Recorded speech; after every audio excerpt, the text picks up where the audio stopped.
Congressman Neal. When you talk about fighting for Main Street and policing Wall Street, Senator Kerry, Elizabeth Warren, and Congressman Neal. So, from the halls of Congress, the Senate, from worldwide recognition in dealing with foreign leaders, right here on Island Farm Road, our United States Senator, let's give him a warm Springfield welcome, John Kerry.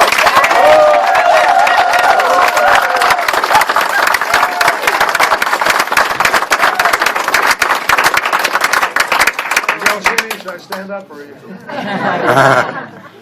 I apologize for moving everybody, but this is so much more intimate, and it's just nicer, and I can look at everybody and see you. The other way, it was kind of hard to see everybody who was in here, we're just one big happy family anyway, right?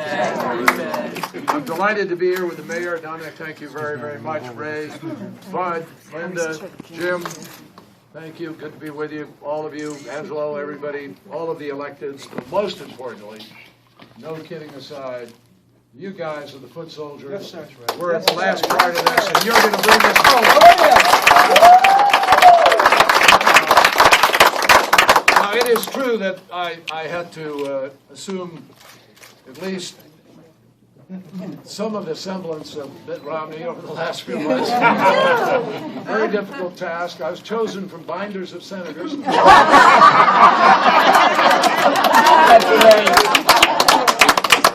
I got really good at it, folks. I was so good at it that at one point I closed 2 factories, sent 3,000.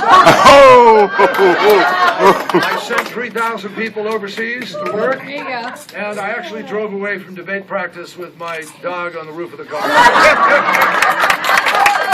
Did you fire Big Bird? I get really pretty good at this stuff. I knew I had assumed the personality when I came home, and my dog growled at me.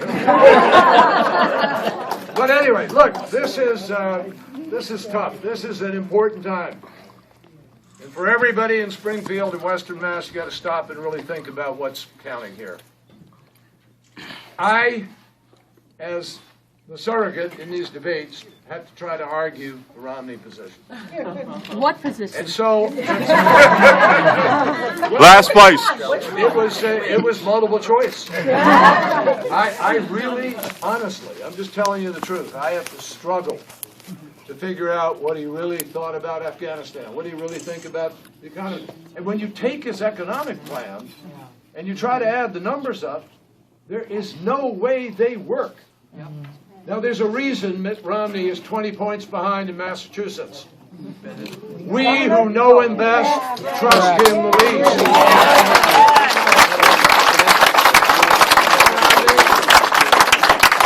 We saw what he did here in the state. Lost 45,000 manufacturing jobs, twice the level of the rest of the country. Left Deval Patrick, ask Deval.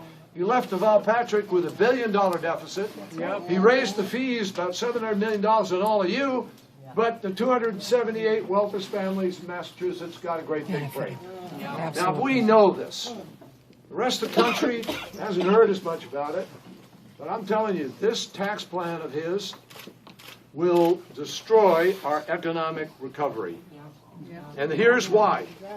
He has a $7 trillion plan, $2 trillion to the military didn't ask for, $5 trillion in tax cuts, and you can't afford that if you closed every loophole in the tax code, and he has said he isn't going to do that. But if you did, you still only get about $2.5 trillion. That leaves you a $4.5 trillion gap.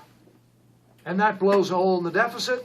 Worse, it takes you back to the very same policies that divided the wealthiest from everybody else in America and have made our economy as tough as it has been to come back from over the last 4 years. We do not want to go backwards. We're not going back with Mitt Romney. We're not going back with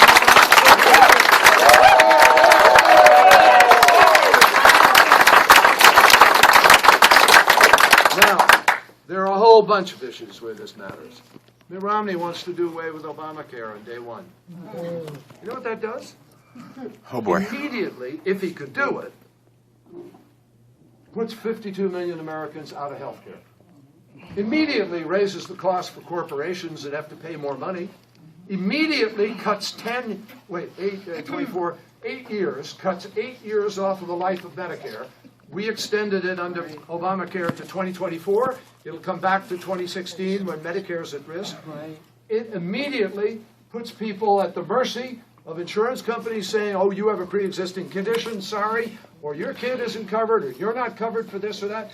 We don't want to go back to that old world where people suffered. You get sick, you get a letter from your company, says, sorry, you don't have insurance. We want to do what we've been fighting 100 years to do, what Ted Kennedy fought to do, and that's have health care for every American. Real talk. Truth is the truth.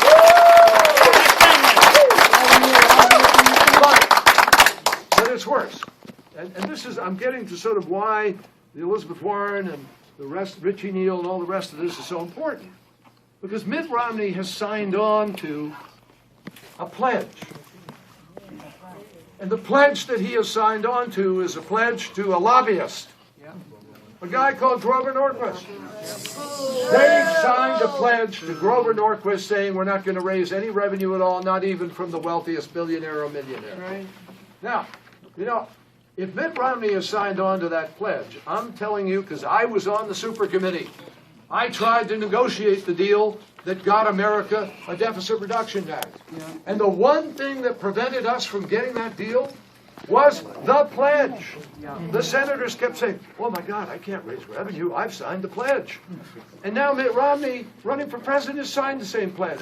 That's an invitation to the same gridlock we've had over the last 4 years. Barack Obama has promised a balanced, thoughtful approach. He's ready to do tough things, $4 trillion deficit reduction, but he wants to do it with everybody in America contributing, not just the middle class and the poor.